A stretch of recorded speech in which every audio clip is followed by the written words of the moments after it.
Hello, this is the RPG Crawler, and welcome once again to another shelf of many things, where I take a look at independent and small press tabletop role-playing games and role-playing game accessories.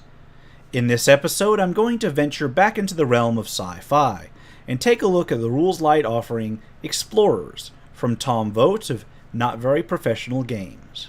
Now, I almost didn't review this one.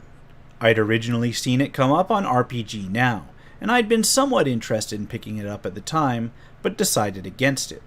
Mostly because after taking a little bit more in-depth look at it, I just was not sure that the system fit my overall preferences at all.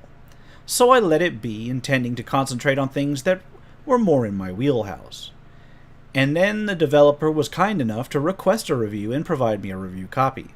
So I figured, I'll go ahead and take a look at it. Now, those of you who've watched me review anything, be it computer or tabletop games, big or small labels, whatever, know that I generally won't cover anything unless I genuinely believe it has some sort of redeeming quality. And before you worry, the same holds true here. I believe that Explorers has some interesting and redeeming things going for it, but it's really not my thing. And while I will try to be as objective as I can, Explorer's main design seems to be a checklist of things that I personally don't find much enjoyment playing. That having been said, I will give it a fair shake, and I'll put a little bit more emphasis than usual on the technical aspects of the game. So first of all, Explorers is a sci-fi, primarily narrative role-playing game with a focus on episodic over campaign play, and a presumption of mandatory cooperation between team members. It is rules light, which I don't mind at all if the rules aren't too vague, so we'll see. First of all is the PDF itself. It sits at 196 pages with a clean, full-color cover design, single-column presentation divided into 9 chapters and an appendix, then some equipment cards to print out, blank sheets, a chapter on dice statistics which provides an academic treatment of the dice system of the game that I personally found to be one of the most interesting parts of this entire book, but then again I adore numbers and statistics.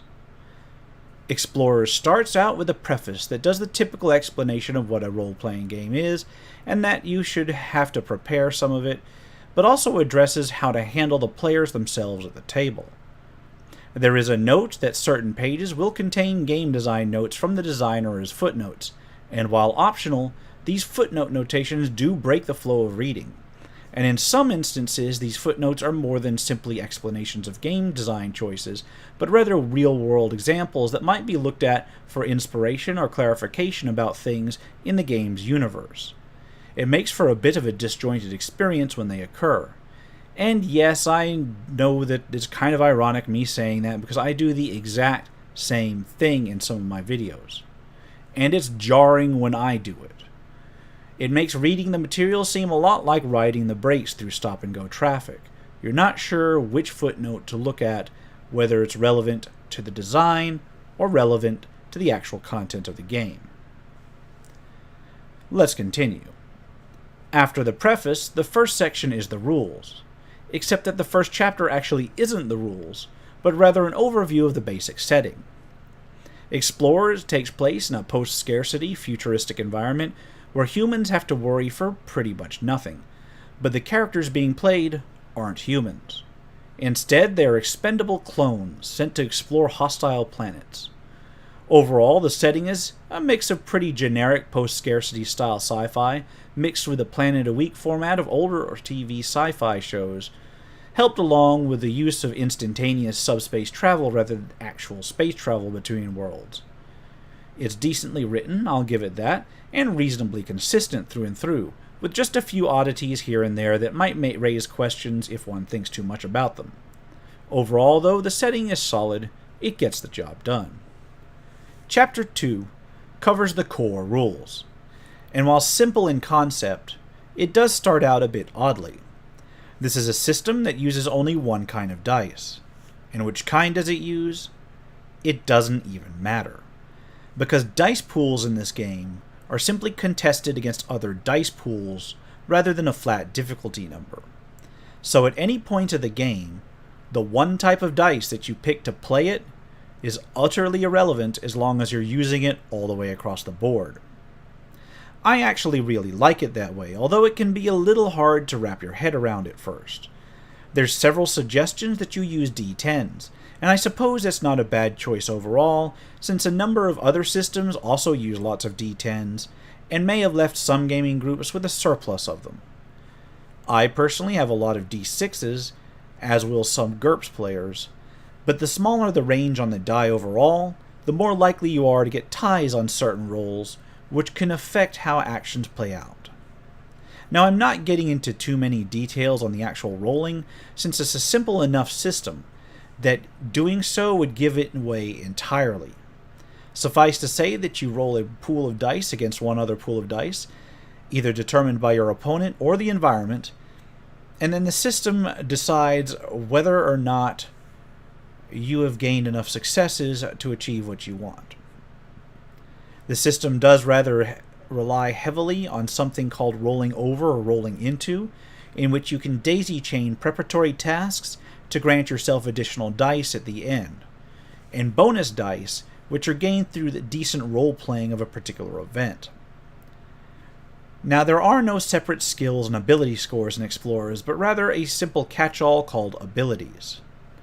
These are lists of physical, mental, and technological areas that a character is good at. Effectively, skills are abilities, and vice versa. Each ability is rated from 1 to 6, and that determines your dice pool for a particular action. Now, Chapter 3 goes on to cover the combat, which uses the core die pool rolls, plus multipliers depending on what your weapons and armor are in use. There are multiple sorts of wounds involved. A sort of lasting wound, a combat wound which may be treated or partially treated after combat to see if it becomes a lasting wound, a shock wound that represents the shock of impact for that particular round and goes away at the end of the round, and then the stun wounds that function for just that particular combat but then automatically go away. Wounds also directly penalize all checks that a character takes, so the fact that they add up quickly like that can rapidly reduce a character's effectiveness in the very same combat that they're injured in. Of note is that combat is handled a little differently than anything I've personally encountered. Characters make declarations and then roll their die pools for that actions. Their initiative is then determined by the highest roll in that particular pool, which means that you can't actually tell what order you're going to go in until the dice are already rolled. Then, if you're attacked, you can choose to abandon your action to roll your pool as a defense action, or just use a very basic defense that's unlikely to do anything unless you get very lucky. There's some other specific modifiers, of course, but overall it's an interesting concept that I regard as another real high point of this system. In just a few sample examples that I've played out, it ended up making the combat feel very dynamic and unpredictable, and I like that. Chapter 4 is Equipment, and an introduction into the equipment system in the game. As you're playing expendable clones in a post-scarcity environment, it doesn't make sense to have long-term gear, so each mission you're simply given requisition points based on your particular character's requisition point allowance, which are then used to outfit your character and the group as a whole. I actually kind of like this idea as well, although I could do without the use of equipment cards to track each individual equipment's details. Equipment is pretty generic in most cases, but ranges from personal equipment to vehicles to even cybernetic enhancements. Finally, Chapter 5 goes into character creation, and it's a pretty predictable point-buy system. Of note is that aside from the abilities described above, characters also have the requisition points and a certain number of rerolls that can take each mission. Both requisition points and rerolls can be bought up just like abilities. Advancement gives a certain number of points after each successful mission, which may then be used to buy up abilities, requisition points, or the per-mission reroll pool. Of note is that a character's improvements are considered for the entire clone line, so if one clone dies, the next one simply starts with the same abilities, reroll pool, and ability to requisition gear that the prior clone did at the beginning of the last mission that they died on. There's also a minor way to advance players. The more games you play under a particular group, the higher your player points, which can grant additional build points if you decide to scrap a clone line and start anew. It's a cute concept, but I'm honestly not sure of how much benefit it would be.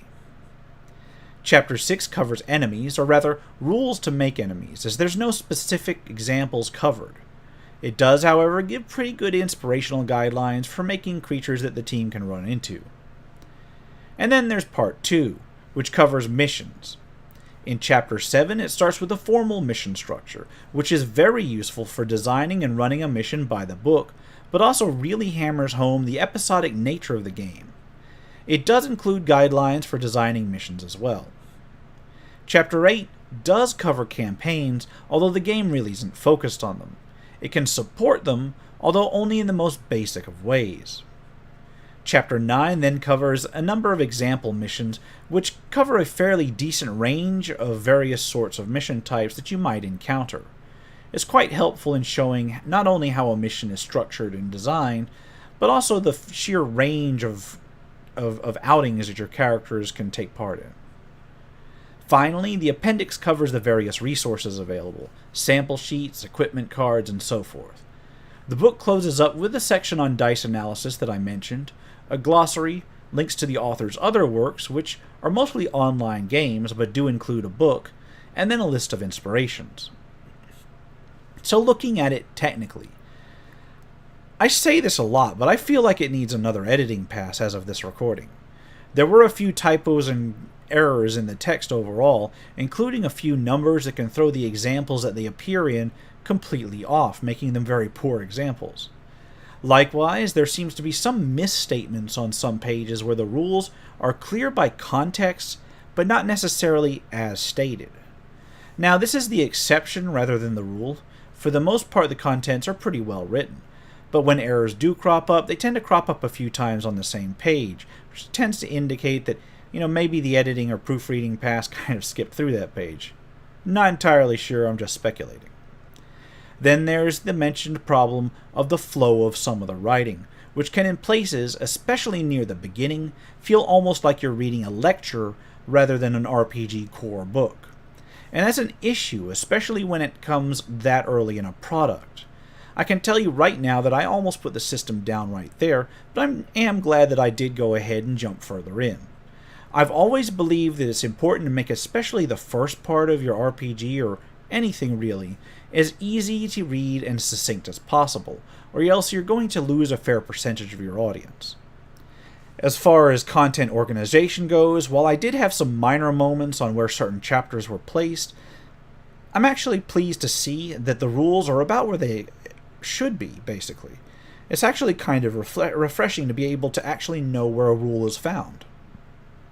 Credit where it's due, the combat system is relatively easy to pick up and follow while also being very unique, at least in terms of stuff that I've covered before.